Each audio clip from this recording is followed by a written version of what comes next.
সপ্তাহের প্রথম কর্মদিবসে রাজধানীর বিভিন্ন সড়কে ছিল যানজট। এতে ভোগান্তি পোহাতে হয় কর্মজীবী সহ সাধারণ মানুষকে। বর্তমান পরিস্থিতি জানাতে সরাসরি যোগ দিচ্ছেন সহকর্মী সাদ আহমেদ। সাদ, রাজধানীর সড়কগুলোর এখন পরিস্থিতি কেমন দেখছেন? কোন কোন সড়কে যানজট রয়েছে বলে জানতে পেরেছেন? ডানা, আমি এই মুহূর্তে রয়েছি রাজধানীর কাকরা এলাকায়। যেমনটি দেখতে পাচ্ছেন, আমার পেছনের এই চিত্রটি আপনি নিশ্চয়ই দেখতে পাচ্ছেন। এটি কিন্তু রাজধানীবাসীর নিত্যদিনের একটি দুর্ভোগ হয়ে দাঁড়িয়েছে।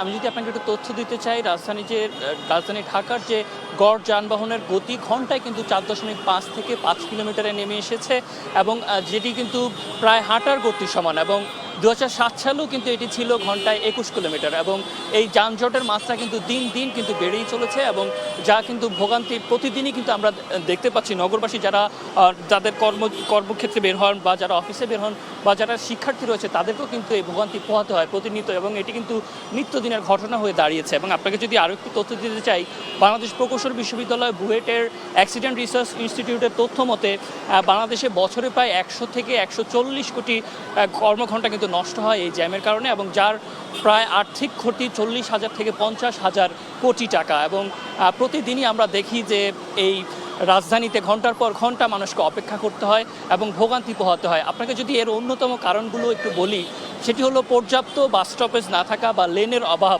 এবং সেই সঙ্গে যেখানে সেখানে বাস থামিয়ে, এলোমেলোভাবে বাস থামিয়ে যাত্রী ওঠানো নামানো, সেই সঙ্গে ড্রাইভারদের মধ্যে কিন্তু এক ধরনের প্রতিযোগিতা কিন্তু বিরাজমান থাকে। এসব কিন্তু যানজটের অন্যতম কারণ। এবং আরও কিছু কারণ যদি আপনাকে আমি বলতে চাই, সেগুলো হলো মহাসড়ক বা গলির মুখে কিন্তু গাড়ি অপরিকল্পিত পার্কিং, সেই সঙ্গে ট্রাফিক সিগন্যাল অমান্য করা, এবং তার সাথে আরও যেটি অন্যতম কারণ সেটি হচ্ছে ফুটপাতগুলো দখল হয়ে যাওয়া।